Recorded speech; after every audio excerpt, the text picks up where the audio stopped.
Friends, welcome to Pragati classes. तो आज मैं आपको बताने वाली हूँ आपके बेसिक प्रोपोर्शनैलिटी थ्योरम या फिर कहें तो उसका थेस थ्योरम उसका दूसरा नाम है। तो उस थ्योरम को आज हम बहुत अच्छी तरीके से समझने वाले हैं, जो कि आपके क्लास 10 में काफी ज्यादा इंपॉर्टेंट रोल प्ले करता है और आपके इस एग्जाम में अच्छा स्कोर कर सकते हो, क्योंकि आपको पता है कि आपके 10th क्लास के एग्जाम में 3 से 4 थ्योरम आपके एग्जाम में आते हैं। तो शुरुआत कर रहे हैं बेसिक प्रोपोर्शनैलिटी थ्योरम में। तो सबसे पहले हम इसकी स्टेटमेंट देखते हैं। तो इसकी स्टेटमेंट जो कहती है, if a line is drawn parallel to one side of triangle. इन्होंने कहा है कि अगर हम किसी ट्रायंगल के पैरेलल अगर हम एक लाइन खींचते हैं to intersect other two sides in distinct point, जो कि आप क्या करेगा, दोनों साइड्स के किसी डिस्टिंक्ट पॉइंट पे वो लाई करेगा। The other two side are divided in the same ratio. तो इसका क्या मतलब है कि ये जो अदर जो टू साइड्स हो जाएंगे वो आपके किस में हो जाएंगे, सेम रेशो में डिवाइडेड हो जाएंगे। तो जो भी आपका थ्योरम का क्वेश्चन होता है, सबसे पहले हमें क्या लिखना होता है, आपकी गिवन की लाइन की आपको यहाँ पर इस थ्योरम में आपका गिवन क्या है। हमें इस थ्योरम में गिवन हुआ था कि आपको एक ट्रायंगल गिवन है। तो इन ट्रायंगल ABC, आपका एक ट्रायंगल है ABC, जहां पर आपका क्या है, DE जो है वो पैरेलल है BC के। तो ये चीजें हमें गिवन थी कि आपका जो ट्रायंगल ABC है और उसमें आपका क्या है, वो BC के पैरेलल है। अब यही चीज आपको सिर्फ गिवन है, उसके बाद हमें क्या करना है, हमें प्रूफ क्या करना है, ये भी हमें चीज पता होना चाहिए। इन्होंने क्या कहा है कि इनके जो साइड्स के रेशियो है वो कैसे होने चाहिए, इक्वल होने चाहिए। तो इट मीन्स AD अपॉन में DB would be equal to AE upon में EC। तो इस चीज को हम राइट डाउन कर लेते हैं कि हमें ये चीज प्रूव करना है, दैट इज AD अपॉन में DB that would be equal to AE upon EC। उसके बाद अभी देखो, आपके पास ट्रायंगल ABC दिया हुआ था जिसमें D आपको उसके पैरेलल दिया हुआ था, लेकिन हमें यहाँ पर कुछ कंस्ट्रक्शंस भी करने पड़ेंगे। तो उस चीज को भी आपको लिखना पड़ेगा। यहाँ पर जो भी मैंने यहाँ पे डॉट लाइन में दिखाया है वो सारा हमने एक्स्ट्रा कंस्ट्रक्शन किया है। तो इस वजह से हम यहाँ पर लिखेंगे कि हमने क्या करा, एक्स्ट्रा कंस्ट्रक्शन में ज्वाइन करवाया BE को एंड CD। तो BE और CD को हमने ज्वाइन करवाया, उसके बाद हमने परपेंडिकुलर भी ड्रॉ किया है। तो इस चीज को भी हमें लिखना पड़ेगा कि हमने ड्रॉ क्या परपेंडिकुलर किया, जिसमें हमने EM जो है वो आपका क्या है, AB के ऊपर परपेंडिकुलर है। आपका जो EM है वो क्या है, AB के ऊपर परपेंडिकुलर है, जबकि आपका जो DN है और वो आपका परपेंडिकुलर है AC पे। तो ये चीज हमने ड्रॉ किया। अब हम आते हैं अपने प्रूफ पे, मतलब अब हमें प्रूफ करने के लिए अब हम इस तरीके से आप थ्योरम में लिखोगे तो आपके अच्छे मार्क्स आएंगे।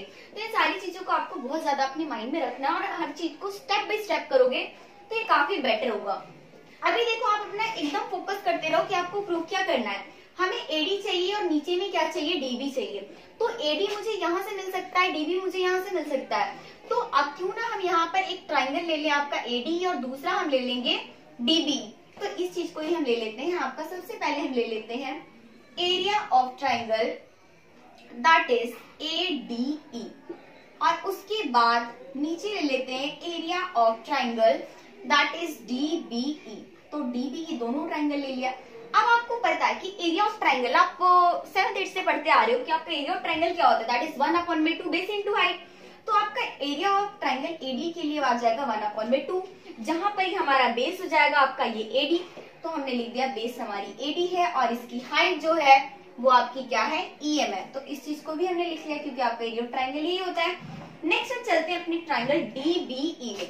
अब आपके पास DBE ट्रायंगल है, इसका बेस तो ये है बट इसकी हाइट जो है हम यहाँ से लेंगे, क्योंकि आपने पढ़ा होगा कि अगर आपका कोई ऑब्ट्यूज एंगल ट्रायंगल होता है तो वहां पर उसकी हाइट जो होती है वो एक्सटेंडिंग पॉइंट पर जाकर होती है। तो इसलिए जो आपकी इस ट्रायंगल की भी हाइट आपकी क्या बनेगी, EM ही बनेगी।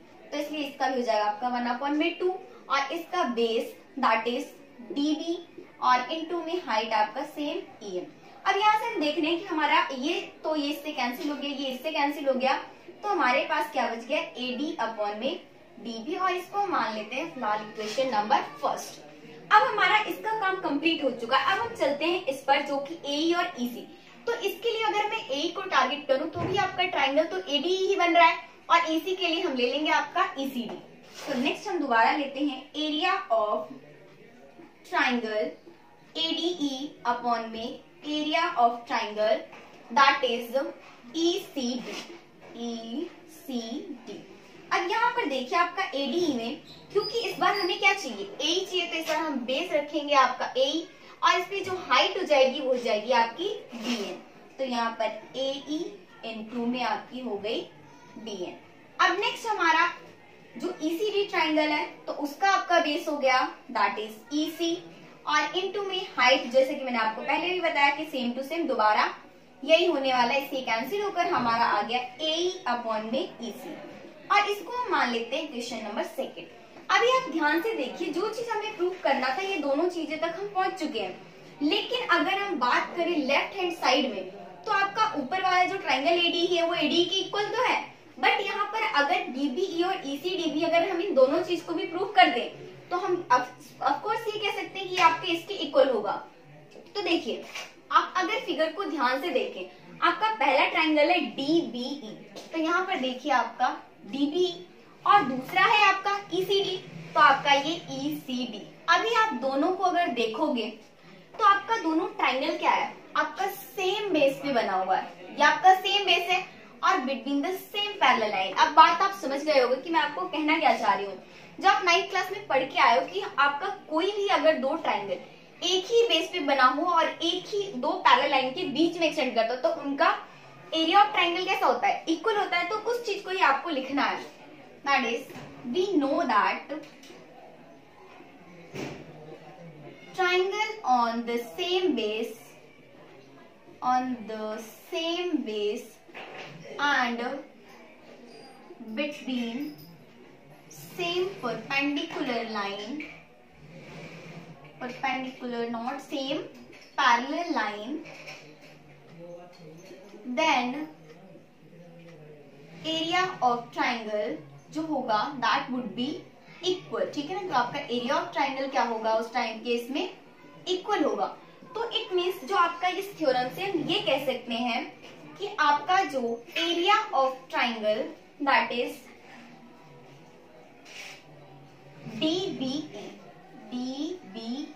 That would be equal of area of triangle ECD। तो ECD, अभी इसको आप मान लीजिए थर्ड इक्वेशन। अभी आप ध्यान से देखिए फर्स्ट, सेकंड और थर्ड इक्वेशन को। हमें पता है ADE आपका ADE की इक्वल हमने रखा, DBE ECD ये हमारा इक्वल आ गया हमारे थ्योरम से, और उसके बाद इस साइड आपका था। तो हम इजिली यहाँ से इस कंक्लूजन पे पहुंचते हैं that from first, second and third, तो फर्स्ट और सेकेंड और थर्ड इक्वेशन से हम ये कह सकते हैं कि आपका AD अपॉन में DB that would be equal to AE upon में EC, और यही तो हमें प्रूव करना था, दैट्स प्रूव।